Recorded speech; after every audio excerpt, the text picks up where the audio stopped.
Цус уусгагч эмийг тараасны дараа өвчтэй байсан ажилчид маргаашинд гэхэд сэргээд ирэв.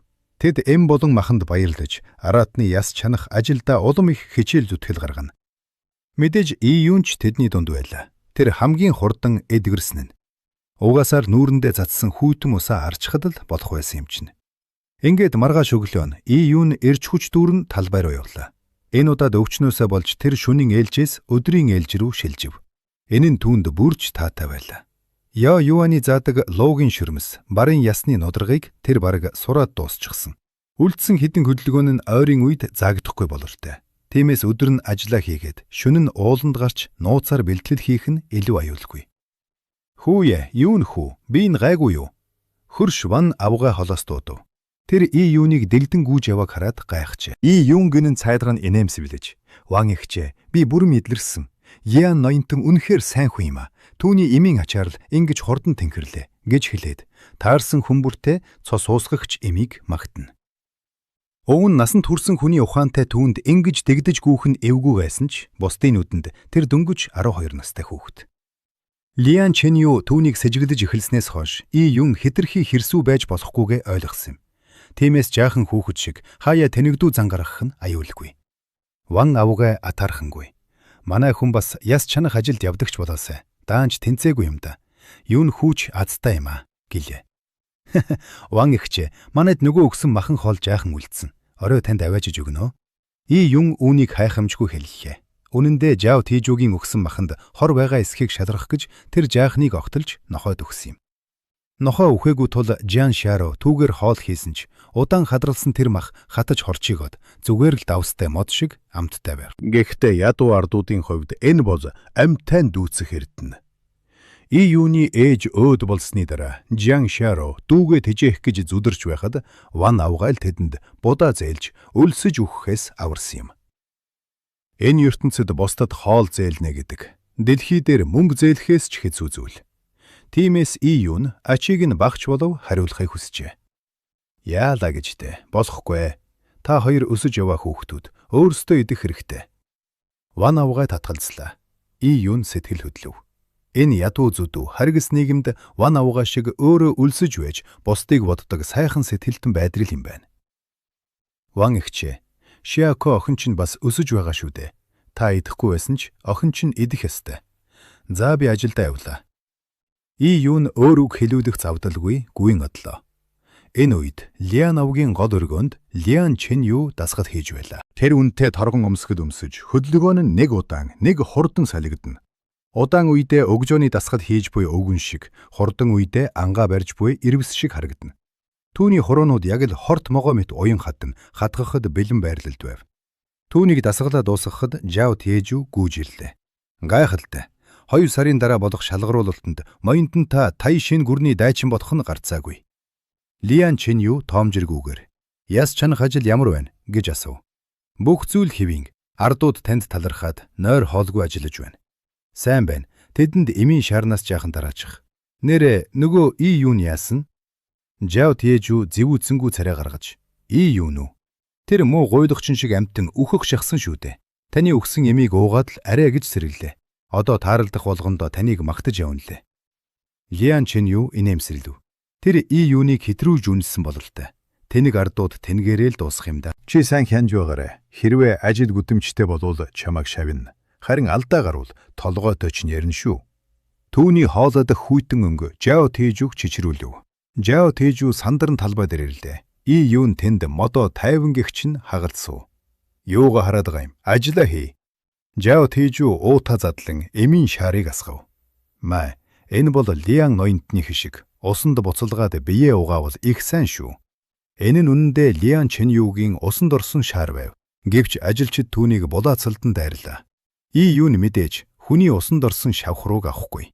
Гэхдээ сэжиг төрүүлэхгүй тулд булаацалдаж байгаа дүр үзүүлж, эцэст нь юу ч үгүй хоцроод өнөгтэй царай гаргав. Жао Тэжүү түүнийг хараад доогтой инэв. Энэ тэнэг амтын юм хувааж өгч байхад хүртэл хоцрох юм да. Өлсөж өхвөл таарна. Жао Тэжүүг явсны дараа ажилчид үргэлжлүүлэн араатны ясаа чанаж эхэллээ. Ли галын усыг ууршуулахын тулд асар их гад хэрэгтэй тул тэдний арьс сулайж түлэгдэжээ. Харин юуны арьсэл толгор ягаан туяатай байв. Энэ нь галын элч биш, харин түүний биед шингэсэн араатны хүчний нөлөө байлаа. Тэр Жао Тийжүүгийн араас харж дараа нь том тогоо руу харлаа. Өнөөдөр тэр дахиад л цадтлаа энергис орчихсон. Түүний бие цадсан ч нудраг нь өлсөж байв. Тэр арын ууд руу гарч хүчээ гаргахыг тисч ядан хүлээж байна. Өдөр хоног өнгөрсөөр Лиановгийн арын уул юуны бэлтгэлийн талбар болон ховров. Тэр шөндөө араатны ясны энергийг шингээж өдөртөө дайчдын бэлтгэл ангийнхныг нууцаар ажиглаж үлдсэн цагаа ууланд бясалгаж өнгөрөөнө. Зөвхөн үдшийн бүрийгээр л гэртээ харж данцхан цагд уг хийн. Ийм шаргуу хөдөлмөрийн үр дүнд түүний хүч үсрэнгүй нэмэгдэж байлаа. 15 хоногийн дараа юун барахран сум мэт үсэрч 10 метр өндөр хадан дээр гарав. Түүний үе мөчөөс гарах чимээ яг л бар архирч луу гаслах мэт сонсогдно. Уулнаас буух догшин бар. Тэр бүх биеэ чангалж нуруунаасаа гар руугаа хүчээ дамжуулан урд байх хадыг цохив. Тас нэг тохоо хэрийн хэмжээтэй хар төмөрлөг чулуу түүний нудраган дор хагарн бутарлаа. Энэ бол энгийн чулуу биш, гам мэт хатуу чулуу шүү дээ. Түүний цохилтын чимээнээр ойн шувууд өргөж, мэлхий зарцаа чимээгүй болов. Аянга тэнгэрийг дөргиж, нисэж яваа галууг унгаана. Түүний цохилт энэ төвшөнд хүрчээ.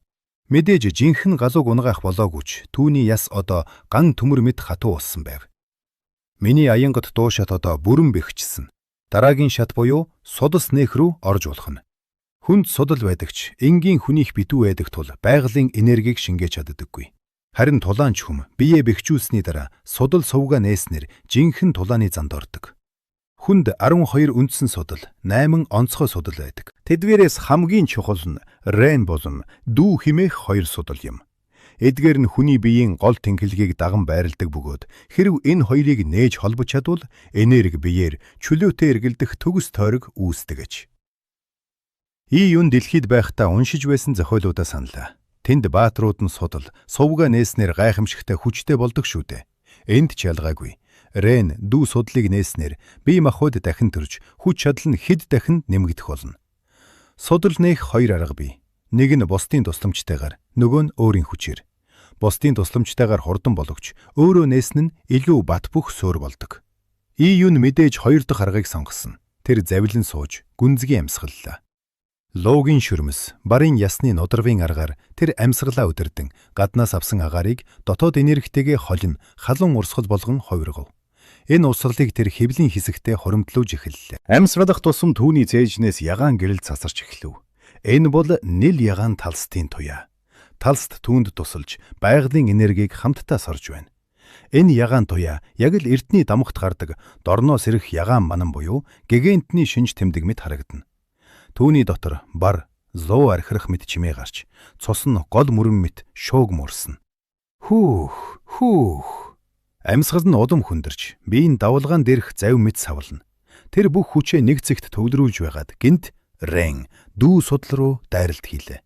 Яг л хад мөргөж буй далайн давлгаа шиг. 1 удаа, 2 удаа. Эцэст нь түүний судснууд дэсхээ байж гүмп гэх чимээ гарав. Түүнийг тойроо 5 метрийн радиуст байсан бүх мод бот хугаран унлаа. Юуны хамраас чихнээс хар өнгийн цус, арьснаас нь саарл хөлс гарчээ. Энэ бол биеэс гадагшилж буй бохирдол болчихлоо. Эгэл цусны 4-р шат, суудас нээх.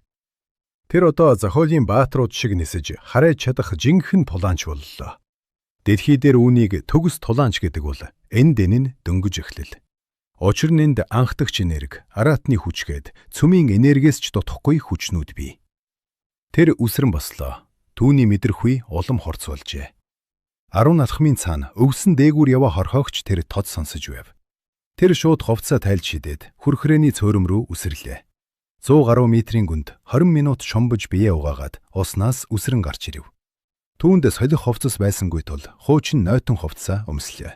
Нойтон даавуу түүний биед наалдаж, булчинлаг төгс биеийн галбарыг нь татадгана. Тэр одоо ядуу айлын туранхай хүүхэд биш, харин үзэгсрэлэнтэй хүчрхэг залуу болжээ. Сарны гэрэлд тэр яг л өнгөлөгдөөгүйч гялалзаж буй үнэт эрдэн мэт харагдана. Тэр ноорхой ховцос түүний гэрэл гэгээг халахалж чадахгүй байлаа.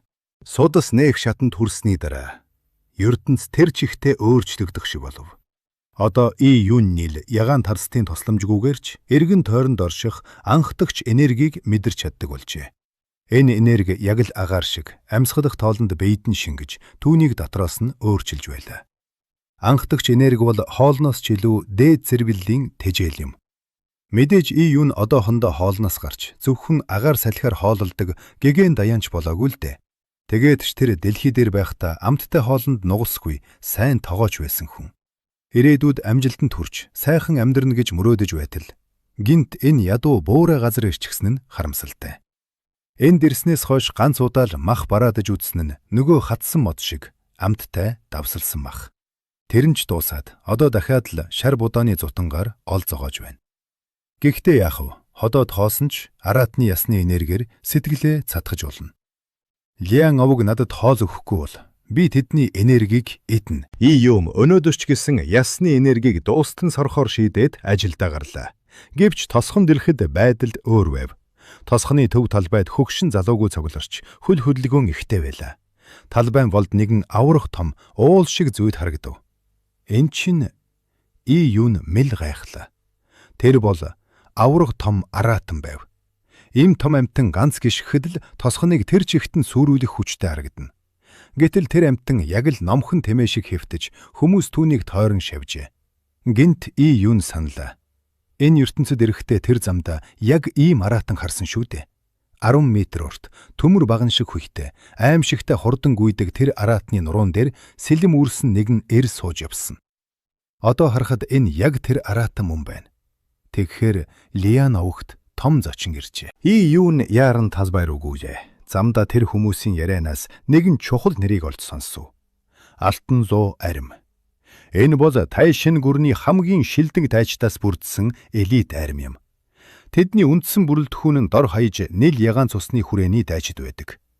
Ийм армийн хүч чадлыг төсөөлөхийн аргагүй. Тайшин гүрний анхны хаан энэ армийг удирдан бүх зүгт дайтаж эзэнт гүрнээ байгуулсан түүхтэй. Удахгүй болох дайчдын шалгаруулалтанд тэнцсэн хүмүүс Алтан зуу армийн бэлтгэд ангид ордог аж. Тэгэхээр энэ ирсэн зочин бол жирийн нэг дайчин биш. Алтан зуу армийн жинхэнэ гишүүн, магадгүй элит дайчин байж таарна. Түүнийг хараад 100 мянган хүнтэй том овгийн ахлагч нарч мэхийн ясалдаг гэхээр Лиан овгийн хувьд тэр яг л тэнгэрийн элч шиг хүн байлаа. Лиан Чэнью болон овгийн ахлагч нар түүний өмнө бүхэлдсэн долгинож харагдана. Юун олны дундаас өнөөх хэрийг олж харлаа. Мөн байна. Анх эрэхэд нь харсан сэлэм үрсэн өнөөх залуу мөн байна. Түүнээс гарах авра холоос ч гэсэн юунд хүнд дарамт мэдрүүлж байв. Яагаад тэр энд дахин ирэв? Юун бодлогошров. Их зэлүүд нутаг тэр тусмаа Лиан овг шиг ядуу газар ийм том хүн ирэх шалтгаан юу вэ? Тэр анх харагдахдаа зүгээр л өнгөч явсан хэрэг биш байж. Тэр энд ямар нэгэн зорилгоор удаан хугацаанд байрлаж байгаа бүрэлдэ. Тэр зорилго нь чухам юу юм бол? Олны хөж үемэн дунд юун бодолд дарагдан зогсож байснаа гинт нэг зүгт хараагаа чиглүүлв. Судас нэх төвшөнд хүрснээс хойш түүний 5 метр хүй ёр бусын соргог болсон байлаа. Хүний далай мэт энэ их бужбинан дундаас тэрээр үжми дээрээ үндийн цугласан олныг зүтгүүлэн харах Жиан Шарог төвөггүй олж харсан юм. Шаро ихчээ химэн юун дуудав. Дүүгээ олж харсан Жиан Шарогийн царайд баярын мишэл тодорсон ч түүнийг хараад баг зэрэг гайхширв. Юун чи чинь өнөөдөр юун нэг л өөр болчихсон мэт санагдана. Гэхдээ чухам юун өөрчлөгдсөнийг тэр хэлж мэдэхгүй байлаа. Өмнө нь юун ном хинд ч гим хийхээргүй сул дорой хүүхэд шиг харагддаг байсан бол одоо түүний хөмсөг нүдний хооронд эд хав гэрэгдсэн царайдаг залуу болон хуурчээ. Өмссөн ноорхоо ховцсон ч түүний энэ дотоод гэрлийг халахалж чадахгүй байв. Тэр яг л хойнд нь нуусан элд мэт. Хизээ нэгэн цагт суглан гаргахыг хүлээж буй хур цэрлүүгээ адил санагдана. Мэдээж юунийг өдөр бүр хардаг. Хамгийн сайн мэддэг болохоор Шаро энэ өөрчлөлтийг мэдэрсэн хэрэг. Босод хүмүүсийн хувьд юун өнөөхөл юу ч чаддаггүй өвчтэй хүүхэд хэвээрэл байгаа.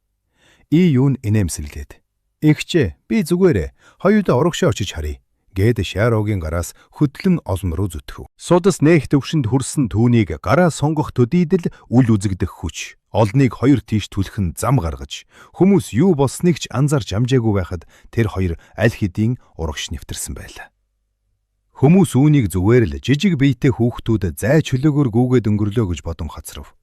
Талбайн төвд Леан овгийн удирдлагууд муруунда ил дүүрсэн ирийг тонч хүндэтгэлтэйгээр хүлээн авч байлаа.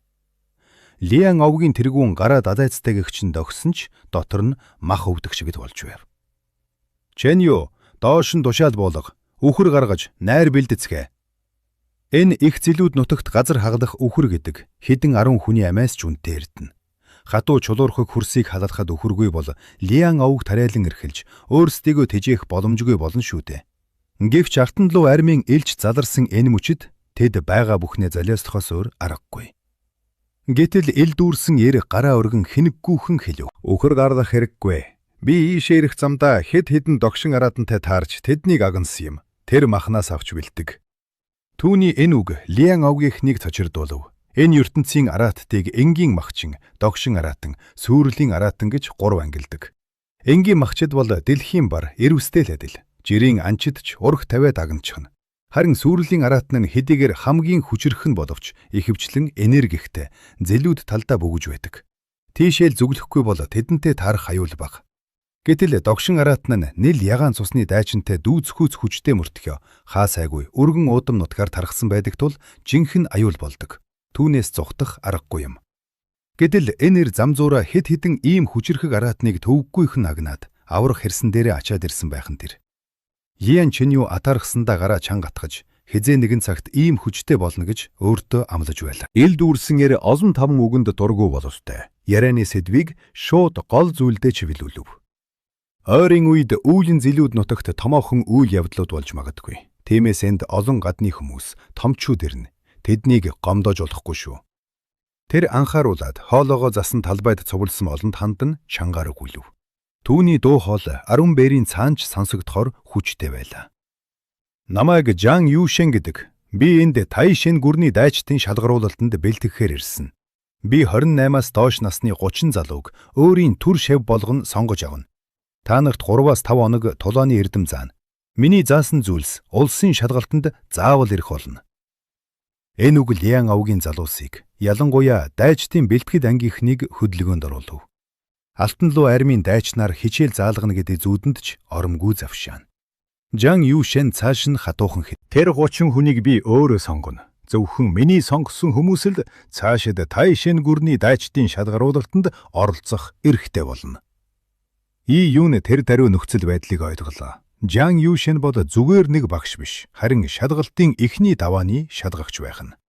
Улсын их шалгалт олон жилд нэг болдог. Дээр нь газар нутаг өргөн уудам тул ийм туршлагатай дайчдаар эхний шигшээг хийлгэж байгаа нь энэ аж. Миний шав болж ирээдүйд улсын шалгалтанд орох хүсэлтэй хүмүүс одоо урагшаа гарч ирцгээ. Би 30 хүнийг шилж авна. Энэ тушаалыг сонсмогц цугласан олон. Тэр дундаа Жао Тийжүү тэргүүтэй залуус бие биетэйгээ өрсөлдөн улаан нүрээрээ урагш зүтгэлээ. Дайчдын бэлтгэл ангид 60 хүн байдгаас насны шалгуурт нийцэх нь 40 гаруй. Харин Жан Юшэн ердөө 30-ыг сонгоно. Шалгаруулалт ийхүү ширүүн өрсөлдөөнөөр эхэллээ. Бүгд энд цугласан байна. Ноён Жан, та харж таалдаа болгоно уу? Мэдээж хэрэг миний биеч бас их шалгаруулалтанд оролцох хүсэлтэй байгаа. Боломж олдвол таны удирдлагад ор суралцахдаа баяртай байх болно. Леан Чэнью тунч хүндэтгэлтэйгээр ийн хэлж бүхэлдслөө. Жан Юшэн түүнийг шинжих мэт дээрээс нь доош гүйлгэн хараад чиний хувьд ямар төвшөнд хүрсэн бэ гэж асуув. Эгэл цусны дайчид бол эцсийн эцэст бие махбодод хөгжүүлж буй хүмүүс. Даднаас нь хараад судсан нээгдсэн эсэх, ясан бэхижсэн эсхийг шууд таних аргагүй. Зөвхөн сүнсний мэдрэмж буюу Тэнгэрийн мэлмий нээсэн өндөр дээд төвшний хүмүүс л бусдыг нэгт шогт харж чаддаг. Харин Жан Юшэн хараахан тэр төвшөнд хүрээгүй байлаа. Ноёнтон, миний бие эгэл цусны 5 дугаар үе, ци өдөрдөх шатны оргил үед хүрсэн. Нэл ягаан цусны хүрээнд хүрэхэд ганцхан алхам дутуу. Жан Юшэн хөмсгөө өргөлөө. Их зилүүд нутгийн нөөц хомс, ийм жижиг овогт ийм төвшөнд хүрнэ гэдэг бол төрөлхийн авьяас, эсвэл ховор хов тохиол байх. Аль нь ч байсан муугүй шүү. Тэрээр толгойд охин, чи үйлдэж болно гэв. Талархсан ноёнтон, Леан Чэнью дахин бүхийв. Гэвч дотроо бол үүнд нэг их баярлсангүй. Учир нь тэр энэ давааг давах нь цагаан дээр хараар бичсэн үнэн гэж бодож байсан хэрэг. Түүний зорилго бол ердөө нэг шав болох биш, харин ирээдүйн их үйл хэрэг байлаа. Лиан Чинюуг сонгосны дараа Жан Юушэн бусад залуус руу харав. Тэрээр тал хагас хүж шатахын хэртэй хугацаанд ажигласан ч сэтгэл нь гонсгор байгаа бололтой. Энэ авагт Лиан Чинюугээс өөр нүдэнд тусах хүн алга. Ингээвч тушаад ясоор 30 хүн сонгох ёстой тул арга буюу бөөсөн дундаас тэмээ гихчээр сонгохоос өөр аргагүй болов. Танаа авагт өөр шалгаруулалтанд орох хүн байхгүй юу? Гэж Жан Юушэн энгийн ардууд руу хандан асуулаа. Түүний харцтай тулгарсан ардууд биеэ хуман зогсно. Хоолундаа яй гэж вэж юу нь тулааны урлаг, юу нь улсын шалгарт мантай. Ян Чинью үүнийг таамаглаж байсан тул инээмсэглэн ноёнтон таныг эвгүй байдалд оруулсанд хүлцэлж. Овгийн тулаанчид бүгд энэ зогсож байгаа. Үлдсэн нь бол шавар шавхаатай зууралддаг. Ууланд эм түүхээс өөрийг мэддэггүй хар борчууд. Тэд нар ямар тулаанч болох вш. Та тэднийг тоох хэрэггүй дээ. Түүнийг үгээ хэлж дуусаагүй байтал олны дундаас зам тавьж өгөөрэй гэх намуухан хэрнээ тод дуугарлаа. Бяцхан охины хөдөлсөн өсвөр насны хүү олныг зүсэм урагш гарч ирэв. Энэ бол И Юн байлаа. Тэрээр Жиан Шиарог дагуулсаар олны өмнө гарч ирэхэд бүгд мэл гайхав. И Юн Шиарогийн гарыг тавьж ганцаараа дайчдын бэлтгэд ангийнхны өмнө очиж зогслоо. Жан Юушэн гайхширэн чи бүртгүүлэх гэж байгаа юм уу гэж асуув. Тийм ээ ноёнтон. И Юуны хариулт тавч бөгөөд тодорхой байлаа. Тазвай даяар нам гүн болов. Энэ И Юун сожорч хою. 80 хүрэхгүй жинтэй салхинд хийсчмээр амтан өөрийгөө хэн гэж бодов. Гэнэт Лиан Чинюугийн ууран дүүсхийн асав. Энэ жухал мөчид ийм алай салбдаа гарч ирнэ түүний нүрийг түлэн чинээ сансангүй. И Юун чи муу ах захаа мэддэггүй боол. Ийм хүндтэй газар үүмэн тарих гаяв. Одоохон буугаад зайл гэж тэрээр хаширв. И Юун түүн рүү тайван хараад хэлв. Их зэдүүд нутагт хүч чадалгүй хүм бусдын иргэшээлд байдаг. Тийм хүнийг боол гэдэг. Шулуухан хэлэхэд хүчгүй бол боол. Хэрвээ би хүчгүй дорой бол та намайг боол гэж дуудах хэрэгтэй. Би ч үгүйсэхгүй. Гэхдээ нэг өдөр Лиан залуу эзэн та өөрөөсөө илүү хүчтэй хүнтэй таарвал бас л боол болж хоёр мэдтэй. И Юуны энэ үг Лиан Чинюуг хэлэх үггүй болгож орхив.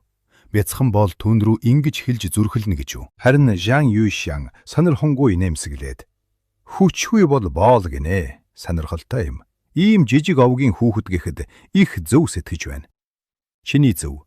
Хүчгүй бол боол гэдэг үг хүнд ч хамаатай. Хэрвээ би өөрөөсөө илүү хүчтний өмнө очвол би ч бас боол болно гэв. Артанзуу армийн дайчин ийм үг хэлнэ гэж хинч сансангүй. Лиан Чинюугийн уур цээжиндээ тэглэв. Гэхдээ тэр бууж өгсөнгүй. Элчгүй. Энэ хүүхэд бол манай овгийн доод зэргийн эмийн хүү байгаа юм. Тулааны урлаг гэж юу болохыг ч мэдэхгүй. Таныг доромжилж байна. Би одоохон зүгээрээ Жан Юушэн гараа өргөв. Энэ хүүхэд их сонирхолтой санагдлаа. Тэнд очиод зогс. Тулаанч болох материал мөн эсхийг нь би шалгаад үзье. Элч нэгэнд шийдсэн тул Лиан Чинью шүд зуухаас өөр юу ч хийж чадсангүй. Баярлалаа ноёнтон. И Юун талархад илэрхийлээд заасан газар руу очиход ховь заяаны шоглоомоор яг Жао Тийжүүгийн хажууд таарав. Муу боол. Чи намайг элэг дог болгох гэж ирээ юу? Гэж Жао Тийжүү зэвүүрхэн шивнэн. Тэр И Юуныг олны өмнө шившиг болохыг харах гэж яарч байлаа. И Юун түүнийг тоосонгүй. Гараа ардаа өрн чимээгүй зогсно. Инхүү Жан Юушаны шалгаруулалт эхэллээ. Чи хэдэн настай вэ? Жан Юушэн ихний хүн рүүгээ харав. Намхан нуруутай булчинлаг эр цээжээ түхийлгэн зогсно. Тэрээр дайчдын бэлтгэд ангийнхнаас хамгийн бяртайн гэгддэг. Өөртөө тонч итгэлтэй нэгэн ажээ. Ноёнтон, би 26-тай. Би 400 жингийн термийн чулууг тоглоом шиг л өргөж дөнгөн шүү. Итгэхгүй бол тас хоны захад очиод шалгасан ч болно. Залууг сайрхан ярих зуур Жан Юушэн түүний мөрөн дээр гараа тавьж багахан хэмжээний юан хий биед нь юулв. Тэрээр тэнгэрийн мижмий нээгээгүй тул хүний ясны чанарыг шууд харж чадахгүй. Харин оронд нь юан хий шингээж буй байдлаар нь шалгадаг аж. Хэрв энерги сайн шингээж байвал яс сайтай. Үгүй бол муу гэсэн үг. Шалгуурт дуусахад Жан Юушэн толгоос ихсрэв. Өнөөх залуу түүний илгээсэн энергийн 10 хүрэхгүй хувийг л шингээж чадсан байлаа. Термийн чулуу өргөлөө гэд дайсан дийлнэ гэж бодоо юу гэж Жан Юушэн хүйтнэр хэлв. Чиний яс чанар маш муу байна. Тулаанч болоход тохирохгүй. Энэ үг өнөөх залуугийн дээрээс хүүтэн ус асах шиг л болов. Яаж тэр вэ? Би багасаа л бусдаас бяртай байсан шүү дээ гэж дотроо хашгиравч элчийн харцнаас айгаад дуугарч зүрхэлсэнгүй. Жан Юшэн цааш шалгасаар байв. Гэвч үрдэм улмалд орцсоор. Их зэлүүд нутгийн хатуу ширүүн амьдрал, шим тэжээлийн дутагдал, хүмүүсийн бие махбодод ямар гүнзгий нөлөөлснийг тэр одоо л бүрэн ойлгож байлаа. Зарим нь бүр илгээсэн энергийн 5% ч шингээж чадахгүй байв. Арга буюу тэрээр шалгуураа бууруулж 6%-аас дээш шингээлттэй хүмүүсийг тэнцвүүлэхээр шийдэв. Шалгаруулалт дуусахад дайчдын бэлтгэл ангийнхны тэн хагас нь хасагджээ. Энэ хатуу шалгуурыг давж чадсан Лиан Чэньюг хүмүүс улам их бишрэх болов. Июн Жан Шаро дүүгээ санаа зовнонгүй харна. Тэр дүүгээ нууцаар бэлтгэл хийж байгааг мэдгч ийм хатуу шалгуурыг давна гэдэгт итгэхгүй байлаа. Июн түүнийг тайвшруулан санаа зовлтгүй эгчээ гэж шивнэв. Гэтэл Жао Тэжүү үүнийг сонсоод инээд алдав. Хөөй, энэ муу караач. Ноён Жан гудамжны нохоог шаваараа авдгэн бихэд чамайг бол тоож харахгүй шүү. Июн түүн рүү хүйтнэр харж чи өөрийгөө л хичээ. Надад санаа зовлтгүй гэв. Юу гинэ? Хэрвээ чам шиг амтын шалгалтанд тэнцвэл би тосгоны захад ургадаг том модыг үндэстэй суглаад идчихье гэж Жао Тэжүү дайжигнав. Хажуугаас нь өөр нэг залуу. Тэгвэл би термийн чулууг бүхлээр нь залгина гэж нэмэрлэхэд бүгд инээлдэв. Энэ үед Жан Юшэн тэдэн дээр ирж Жао Тэжүүг шалгарлаа. Тэрээр дурамчхан байртай. Яах вэ? Хамгийн доод шалгуураар тэнцлээ. Тоо бүглөхөөстөө гэж хэлв. Жао Тэжүү баярлсандаа үхэх шахав. Би тэнцчихлээ. Одоо би удахгүй баян чинэлэг болж жаргах нь бай шүү дээ. Тэр Июн рүү басамжлангуу харлаа. Дараа нь Жан Юшэн Июний өмнөрөв. Бүгд амьсгаа даран хүлээж Лиан Чэнью дотроо багталтайгаар инээмсэглэж байлаа. Одоо л нэг шившиг бодохыг нь харъя. Июн билүү? Чи үнэхээр тулааны урдгаар хичээлдэг үйз гэж элч асуув. Тэрээр Июний биеэс нууцлаг, хурц эрчим мэдрээд байлаа. Баг зэрэг оролдож үзсэн гэж Июн хариулв. Ходолж би гэрчилнэ. Энэ хүүхэд хизээж бэлтгэл хийж байгаагүй гэж Жао Тэжүү хөндлөнгөө сорилв. Июн тайвнаар би дасгалжуулагч яг хичээл заах бүрд холоос харж дуурайж хийдэг байсан юм гэж хариуллаа. Энэ бол түүний ирээдүйд гаргах хүч чадлаа тайлбарлах бэлтгэл байв. Бусд нь шоолон инээлдэж байхад Жан Юшэн Июний мөрөн дээр гараа тавьж Юань Хи илвэлээ. Тэр их юм хүлээсэнгүй. Гэтэл түүний илгээсэн энерги яг л далайд туссан тусал мэт ор мөргүй алга болчих. Тэр итгэж чадсангүй. Дахин нэг удаа энерги илгээлээ. Энэ удаад энерги нь Июний судсаар дамжин зүрхэнд нь хүрч нэлг ягаан таст руу сарвдам орлоо. Ганц ч тусал үлдсэнгүй. Жан Юшэний нүд орой дээрээ гарах шахав. Ян Чэнью элчийн царай ховрохыг хараад ноён тон магадгүй энэ хүүхэд таны уурыг хүрэгчих шиг боллоо. Одоо найранд орцгоё гэж сандран хэлв. Гэтэл Жан Юшэн Июний мөрнөөс чанга атгаад дууалдлаа. Гайхалтай, үнэхээр гайхалтай. Эм бүгдүү газар чам шиг эрдэн нуугдж байна гэж хэн санах вүлээ. Энэ үг аянгын нүргээ мэт сонсогдов. Жао Тэжүүгийн эрүү мултрах шахаж Лиан Чэнью хөшөө мэт гөлрөв. Чиний бие нэвтэршгүй бие байна. Энэ бол агуу том гэр бүлүүдэд ч ховорхон тохиох авьяас шүү. Нэвтэршгүй бие гэж юу болохыг хэн ч ойлгосонгүй. Гэхдээ гайхалтай, эрдэн том гэр бүлүүдэд ч ховор гэдэг үгс хангалттай ойлгомжтой байлаа. Энэ муу жижигхэн бол Лиан Чэньюгээс ч илүү үнэлэгдчихлээ гэж юу. Жан Шаро баярлсандаа ойлгох шахав. Дүүн үнэхээр гоц авьяастан байжээ. Харин Июн дотроо гадарлаж байлаа. Түүний бие үнэндээ тийм ч гоц биш. Зүгээр л нэл ягаан талст бүх энергийг сорж авсан хэрэг. Гэхдээ энэ үл ойлголцол түүнд яг хэрэгтэй байсан зүйл. Одоо тэр хүчтэй боллоо гэхэд хэн ч гайхахгүй. Жао Тэжүү итгэж чадахгүй. Баян тон та андуурсан байхаа. Эн чин гэж эвч мөрөв. Жан Юшэн түүн рүү хүйтнэр харж чи миний нүдийг сохор гэж хэлэх гээ юу гэхэд Жао Тэжүү айсандаа чичирж эхлэв. Элч явсны дараа талбайд чимээгүй байдг ноёрхов. Бүгд Июн рүү атаархал үзэн ядалт хосолсон харцаар ширтэн. Жао Тэжүү шүд зун. Июн чи зүгээр л азтай байлаа. Гэхдээ чи надаас сул дорой хэвээрээ шүү. Хүсвэл би чамайг ганц хуруугаараа няцлана гэж занал хэлв. Июн түүн рүү хараад зэв үцмээр инээмсэглэв. Тийм ээ Тэжүү баха. Дашрамд асуухад та нөгөө модоо идэж дууссан уу? Энэ асуулт яг л хүн дадах шиг бөв. Жао Тэжүүгийн царай хүрэн манжин шиг улааж хэлэх үггүй гацав. Бас термийн чулуу идэн гэсэн залуу хааччихв. Голын усуун гэсэн хүн бас байсан да. Июн гимгүү царайлан ийн асуухад Дайчдын бэлтгэл ангийнхан бүгд нүрээ буруулж, ичсэндээ газар давгуур орох шахав. За залуусаа, би одоо бэлтгэлдээ гарах минь. Тийм, Лиан залуу эзэн. Би одоо тулааны эрдэм сурах болсон тул яс цэвэрлэх ажлаас хэд хоног чөлөө авч болох уу? Лиан Чэнью уурандаа дэлбэрэх шахаж байсан ч шүд 100 нараа ядан хариулв. Мэдээж, тулааны эрдэм чухал шүү дээ. Түүний дотор гэдс нь мушгирах шивэл болж байла.